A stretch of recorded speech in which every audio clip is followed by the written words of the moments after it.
Salam, Bapak Ibu, Saudara-saudari yang terkasih, para pendengar Lentera Minggu Katolik di RRI Pro 1 Pontianak.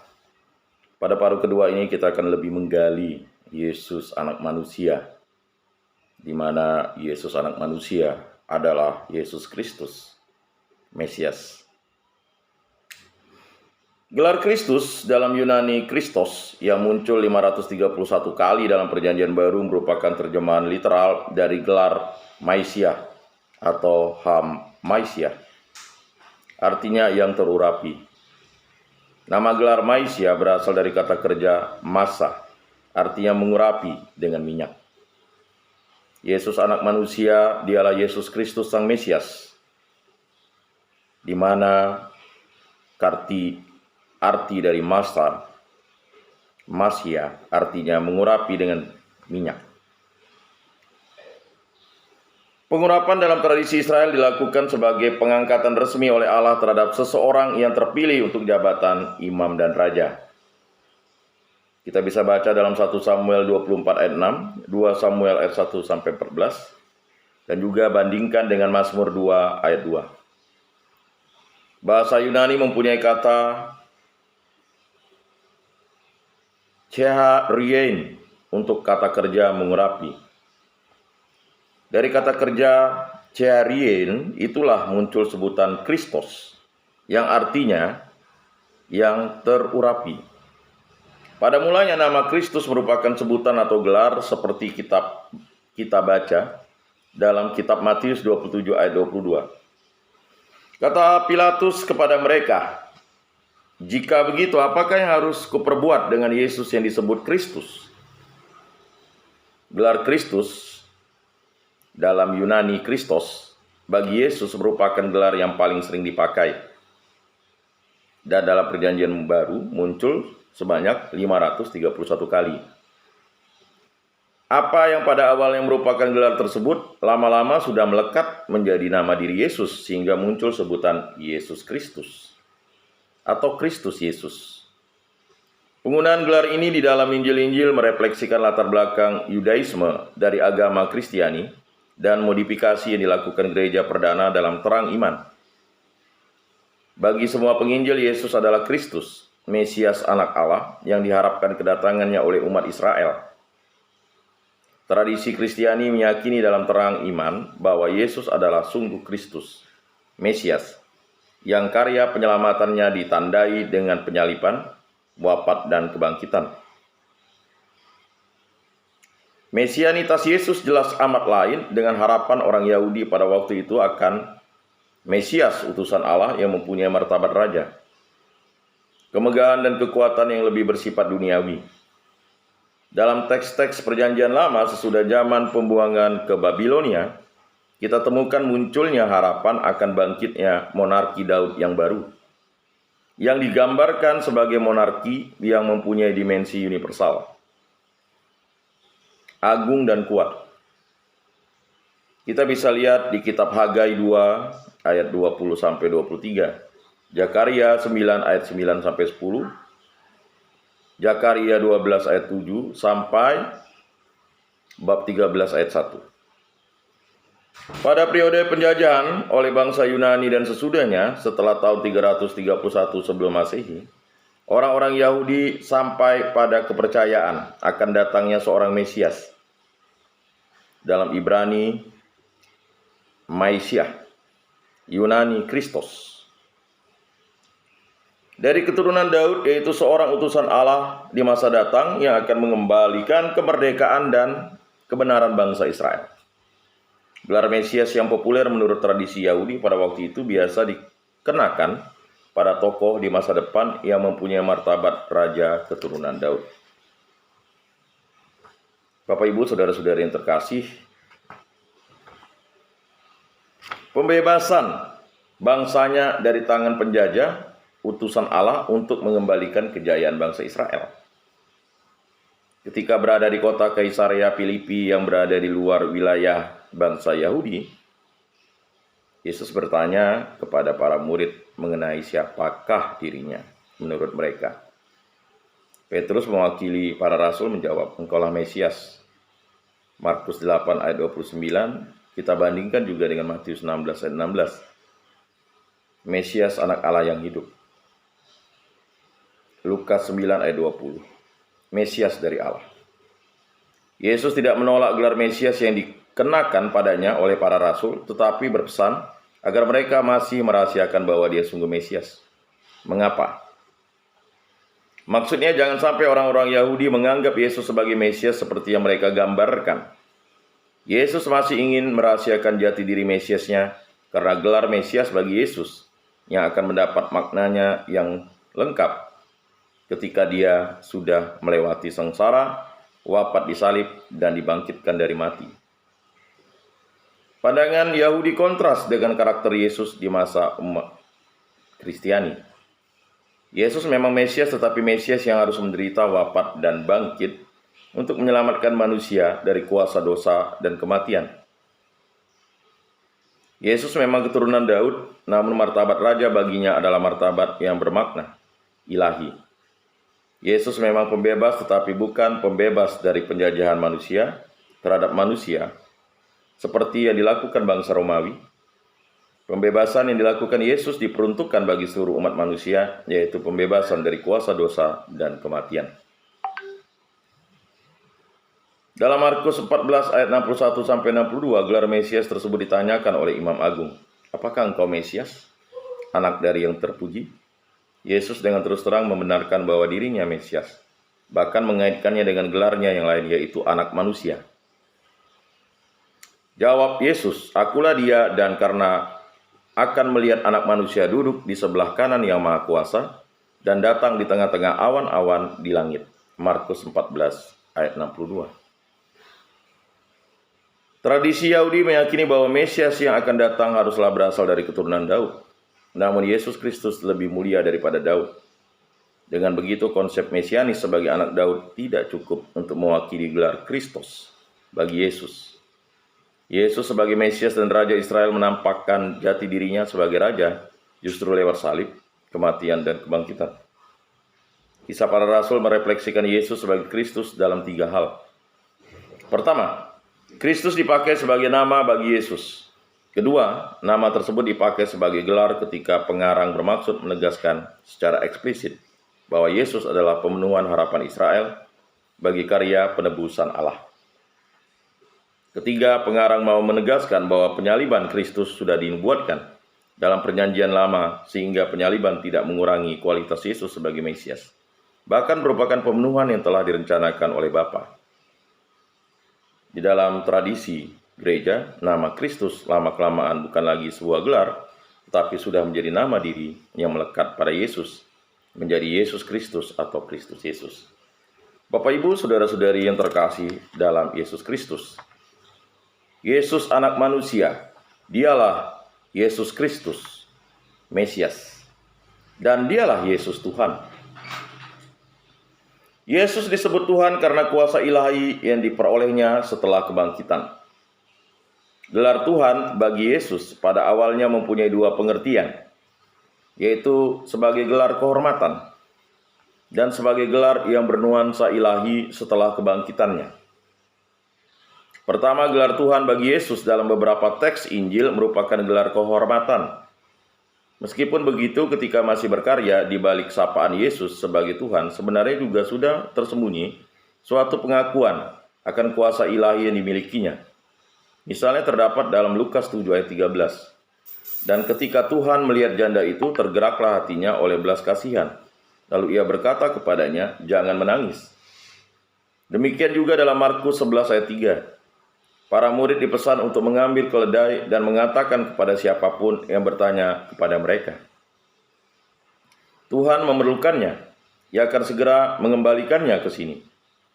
Yesus dalam Yohanes 13 ayat 13-14 menyebut dirinya sebagai Kyrios atau Tuhan. Kamu menyebut aku guru dan Tuhan, dan katamu itu tepat, sebab memang akulah guru dan Tuhan. Jadi jikalau aku membasuh kakimu, aku yang adalah Tuhan dan gurumu, maka kamu pun wajib saling membasuhi kakimu.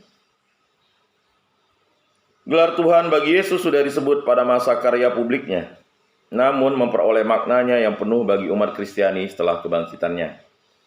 Yesus orang Nazaret itu menjadi Tuhan. Dalam 1 Korintus 16 ayat 22 terdapat ungkapan dari bahasa Aram, Maranatha, bandingkan dengan Wahyu 22 ayat 20, yang dipakai untuk Yesus sebagai Tuhan. Arti dari seruan itu biasa bermacam-macam. Yang pertama, Tuhan datang. Yang kedua, Tuhan telah datang. Yang ketiga, Tuhan akan datang. Yang keempat, datanglah Tuhan. Apakah frase ini digunakan sebagai seruan kepada Kristus di dalam doa? Frase yang berlatar belakang lingkungan Kristen, Yahudi berbahasa Aram ini sudah digunakan sebelum dan selama masa kegiatan Paulus. Dengan demikian, gelar Kyrios atau Tuhan untuk Yesus kiranya sudah terjadi di kalangan jemaat Kristen Yahudi awal. Dalam Roma 1 ayat 3-4 ada kesan bahwa Yesus menduduki peranan baru serta mempunyai kekuasaan baru sebagai buah dari kebangkitannya. Filipi 2 ayat 6-11 memaparkan misteri perendahan dan peninggian Yesus sebagai misteri dari doulos menjadi Kyrios, dari hamba menjadi Tuhan. Yohanes 20 ayat 18 memberi kesan serupa, di mana gelar Tuhan bagi Yesus menjadi pewartaan iman sesudah kebangkitannya. Secara singkat dapat kita simpulkan bahwa pengakuan iman akan Yesus adalah Tuhan merupakan refleksi dari pengalaman para murid akan kebangkitannya. Pengakuan iman akan Yesus sebagai Tuhan dan para murid erat dihubungkan dengan pengalaman akan kebangkitan Yesus dan rohnya. Yohanes 20 ayat 18, Maria Magdalena pergi dan berkata kepada murid-murid, "Aku melihat Tuhan," dan juga bahwa Dia yang mengatakan hal itu kepadanya. Yohanes 20 ayat 28, Thomas menjawab dia, "Ya Tuhanku dan Allahku." Yohanes 21 ayat 7, maka murid yang dikasihi Yesus itu berkata kepada Petrus, "Itu Tuhan." Ketika Petrus mendengar bahwa itu adalah Tuhan, maka ia mengenakan pakaiannya, sebab ia tidak berpakaian lalu terjun ke dalam danau. Yohanes 21 ayat 15-21. Sesudah sarapan Yesus berkata kepada Simon Petrus, "Simon anak Yohanes, apakah engkau mengasihi aku lebih daripada mereka ini?" Jawab Petrus kepadanya, "Benar Tuhan, engkau tahu bahwa aku mengasihi engkau." Dapat kita simpulkan bahwa gelar Tuhan, Kyrios, sudah dipakai mulai dari masa karya publik Yesus. Injil Lukas, Kisah Rasul, dan Yohanes menunjukkan kesan bahwa gelar Tuhan bagi Yesus adalah buah dari pengalaman atau kesaksian para murid akan kebangkitannya. Kendati begitu, baik Lukas maupun Yohanes tidak membatasi sebutan tersebut hanya setelah kebangkitannya.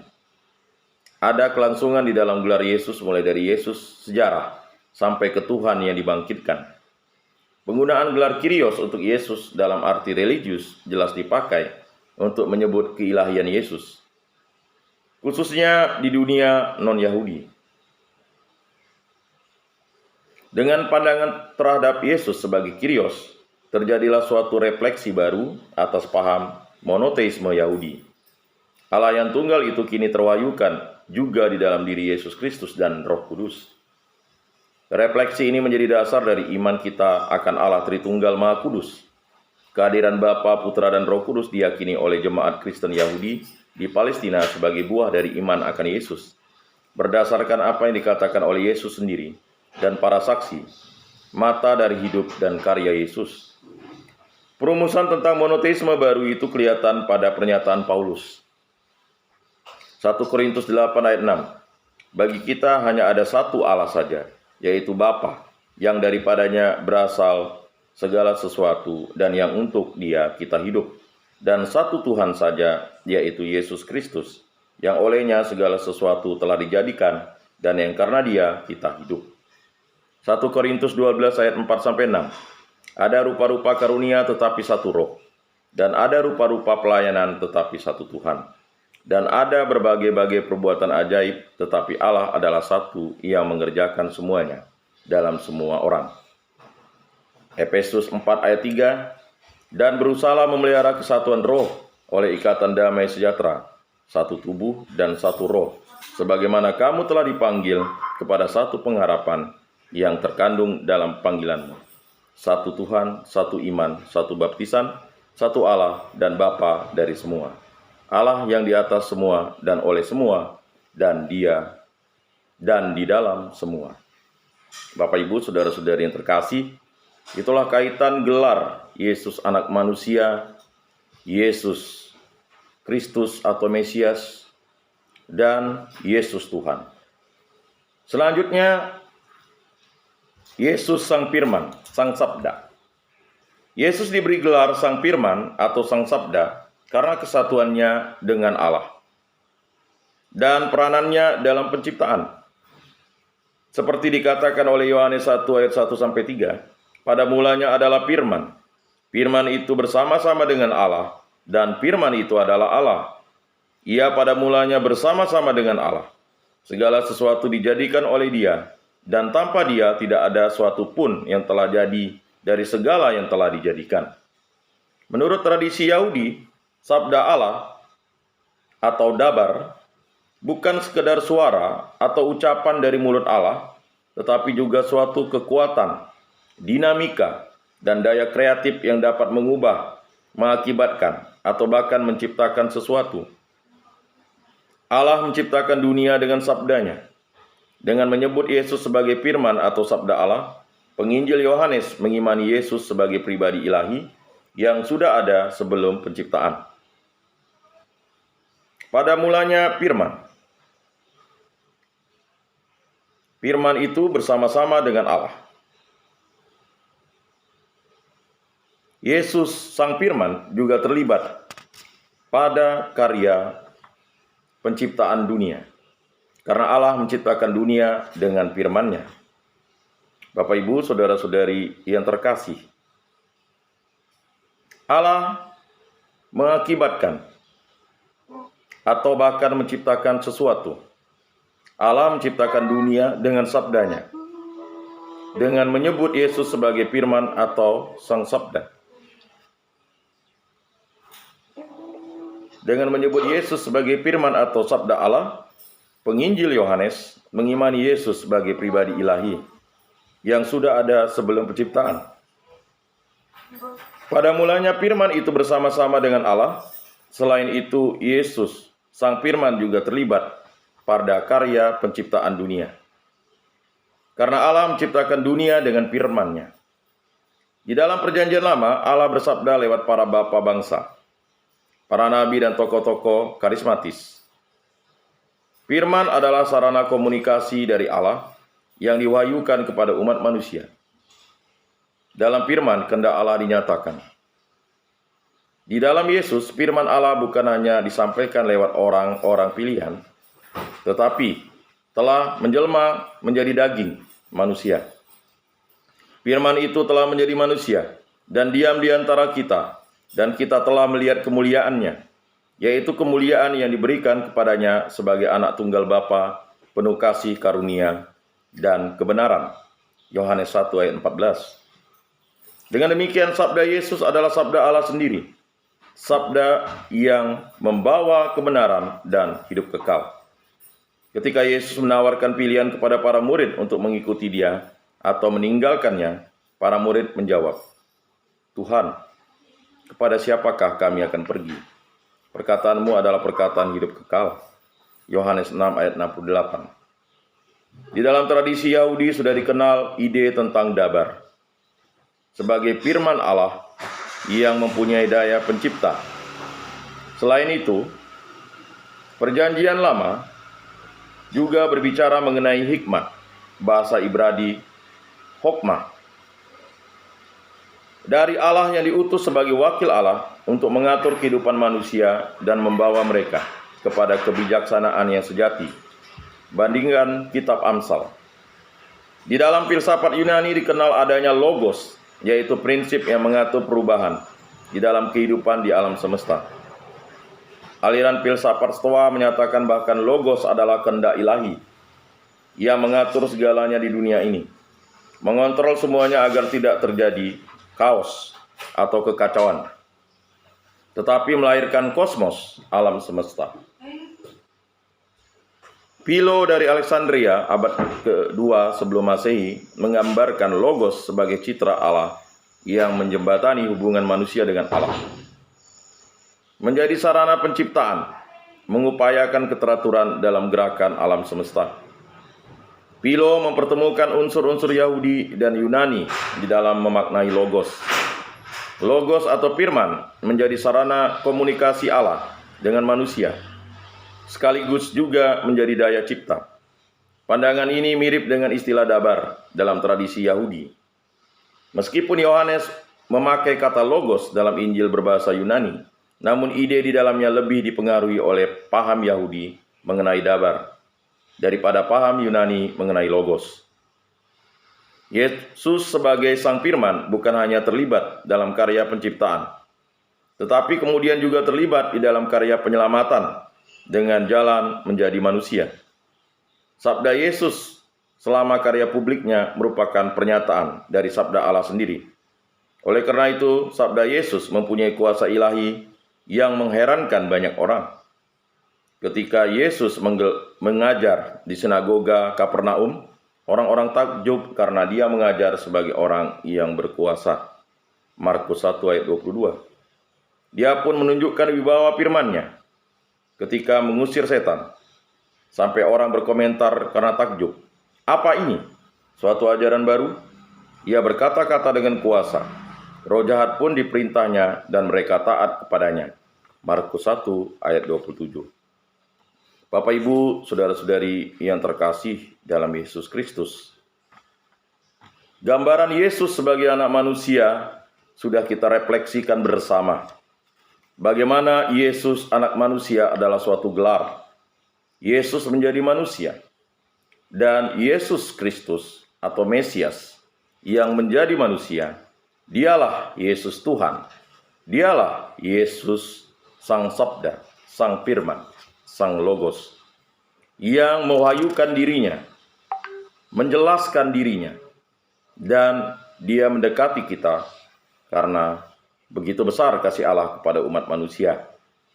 Bapak, Ibu, saudara-saudari yang terkasih dalam Yesus Kristus, Yesus sebagai anak manusia merupakan suatu gambaran yang nyata bahwa Yesus adalah anak manusia. Dia menderita, dia hidup bersama kita, dia wafat di kayu salib, dan dia bangkit pada hari yang ketiga. Dan kita tahu gelar Yesus sebagai anak manusia adalah gelar yang cukup sering dipakai dalam Injil. Dan gelar Yesus sebagai Kristus di dalam Perjanjian Baru tercantum atau terdapat 531 kali.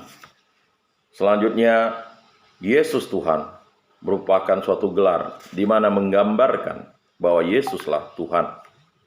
Dan itu lebih nyata lagi ketika Yesus bangkit pada hari yang ketiga. Selanjutnya, Yesus Sang Firman, Sang Sabda menggambarkan bagaimana kesatuan dengan Allah dan peranannya. Dan jelas dalam Yohanes 1 ayat 1-3, pada mulanya adalah firman. Firman itu bersama-sama dengan Allah dan firman itu adalah Allah. Ia pada mulanya bersama-sama dengan Allah. Segala sesuatu dijadikan oleh Dia dan tanpa Dia tidak ada suatu pun yang telah terjadi dari segala yang telah dijadikan. Dan firman itu menjadi daging atau manusia. Firman itu telah menjadi manusia dan diam di antara kita, dan kita telah melihat kemuliaannya, yaitu kemuliaan yang diberikan kepadanya sebagai anak tunggal Bapa, penuh kasih, karunia, dan kebenaran. Yohanes 1 ayat 14. Bapak, Ibu, saudara-saudari yang terkasih, para pendengar Lentera Minggu Katolik Pro 1 Pontianak dimanapun berada, mari kita tutup Lentera Minggu Katolik kita pada hari ini dengan berdoa. Dalam nama Bapa dan Putra dan Roh Kudus. Amin. Allah Tritunggal yang Maha Kudus, kami mengucap syukur dan memuji kemuliaan-Mu atas karya agung-Mu. Engkau menjadi anak manusia. Engkau menjadi Kristus, Sang Mesias. Engkau adalah Tuhan, dan Engkau adalah Sang Firman, Sang Sabda, yang mewahyukan dirinya dan mewahyukan kepada umat manusia, mewahyukan diri menjadi manusia, hidup bersama manusia, berkarya untuk mencintai manusia, menyelamatkan umat manusia, menderita sengsara, wafat dan bangkit, dan naik ke surga. Semua peristiwa itu merupakan karya agung Allah untuk kami imani. Dan kami yakin dan percaya dengan iman akan Dikau, kami telah diselamatkan oleh kasih-Mu, karena Engkaulah yang memilih kami. Berkatilah kami para pendengar dimanapun kami berada. Lindungi kami, sertai kami, dan berkati kami, agar kami selalu menjadi pribadi yang penuh kasih dan mewartakan firman dan sabda-Mu ke segala penjuru dunia dan kepada semua makhluk, dan kepada umat manusia agar percaya kepadamu. Semua doa ini kami serahkan ke perantaraan Tuhan kami Yesus Kristus yang hidup dan beraja, kini dan sepanjang segala masa. Amin. Selamat pagi para pendengar Lentera Minggu Katolik RRI Pro 1 Pontianak. Salam kasih, damai, dan sejahtera. Tuhan memberkati, menyertai, dan melindungi kita semua. Salam. Mari kita dengarkan satu pujian dari kerabat kerja RRI Pro 1 Pontianak. Dan terima kasih untuk kerabat kerja RRI Pro 1 Pontianak.